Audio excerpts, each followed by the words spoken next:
Welcome back to Googlets, the channel where quirky facts and strange stories come alive. Let's jump right in. During World War II, the US Navy faced a tough enemy, low morale. Their secret weapon? Ice cream. Yes, in the middle of a global conflict, they built floating ice cream factories. These barges could churn out up to 19,000 liters of ice cream a day, keeping sailors happy and grounded, even while at sea. The obsession with ice cream started during Prohibition, when alcohol was banned and desserts like ice cream became the new indulgence. By the time the war rolled around, it was practically a national treasure. Commanders realized that a scoop of vanilla or chocolate could boost spirits better than a motivational speech. Soldiers even wrote home about how much they looked forward to their daily dose of dessert. One particularly iconic barge was affectionately dubbed the Floating Ice Cream Factory. Imagine enemy spies reporting back. The Americans have a secret weapon, and it's delicious. But it wasn't just about indulgence. Psychologists have long studied the link between small pleasures and mental health, and ice cream became an unlikely hero, giving soldiers a taste of normalcy in the chaos of war.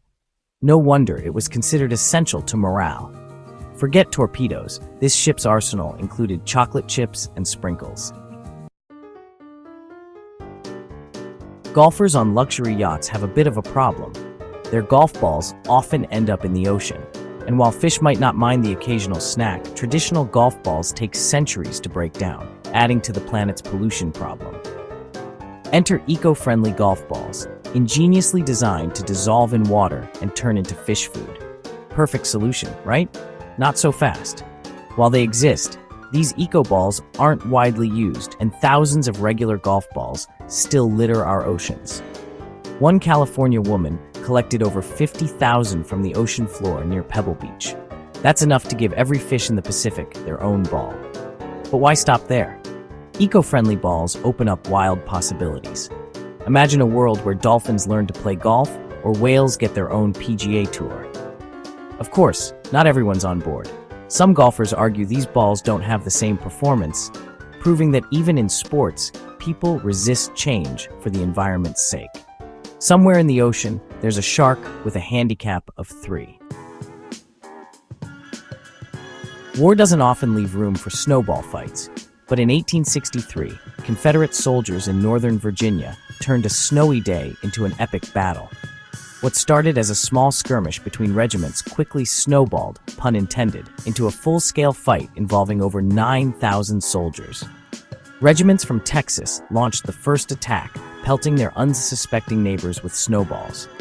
Chaos ensued as units regrouped, formed alliances, and retaliated with snowy ammunition. Even officers joined the fray, proving that the spirit of play knows no rank. Letters from soldiers described the event as a much-needed break from the horrors of war. For one day, enemies were forgotten, and the battlefield became a playground. But don't be fooled, this wasn't your average backyard snowball fight. Soldiers reportedly used drums to coordinate attacks, and some even made icy projectiles for maximum impact. Historians now call it the Great Snowball Battle, a unique moment in wartime history. It's a reminder that even in the darkest times, humans find ways to connect, laugh, and blow off steam. Imagine the military report: casualties, bruised egos, and one frostbitten nose. Luxury perfumes may smell divine, but their origins? Not so much. Meet ambergris, a rare substance produced in the intestines of sperm whales. Often called floating gold, this substance forms around indigestible squid beaks and is either vomited or excreted by the whale. Yep, you're spritzing what's essentially whale waste. Fresh ambergris smells like, you guessed it, poop. But after floating in the ocean for years, it hardens and develops a sweet, musky scent. Perfume makers discovered its unique properties centuries ago, using it to fix fragrances and make them last longer on the skin. Ambergris is incredibly valuable, with a single chunk selling for millions. In fact, it's so prized that people have scoured beaches for centuries, hoping to strike olfactory gold.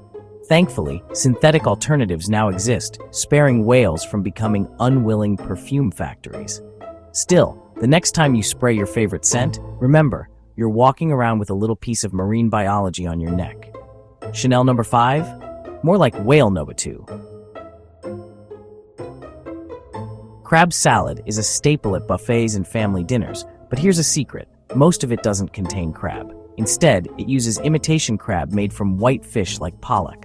This fish is processed into surimi, flavored, and dyed to mimic crab meat. The result? A convincing but fake seafood experience. Why the deception? Real crab is expensive and perishable, making it impractical for mass production. So manufacturers got creative, turning cheap fish into a seafood imposter. But don't worry, it's still tasty. Now let's talk about the real king of crabs, the coconut crab. These massive crustaceans, weighing up to 9 pounds, can climb trees, crack coconuts, and eat almost anything, including possibly Amelia Earhart. Yes, one theory suggests that coconut crabs scavenged her remains after her disappearance in the Pacific. Chilling, right?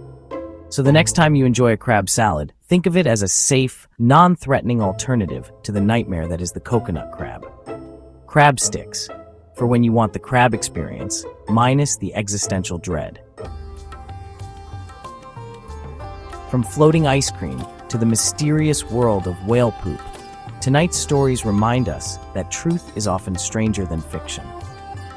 If you enjoyed these tales, hit like, subscribe, and share your favorite trivia in the comments. See you next time on Googlets, where curiosity never sleeps.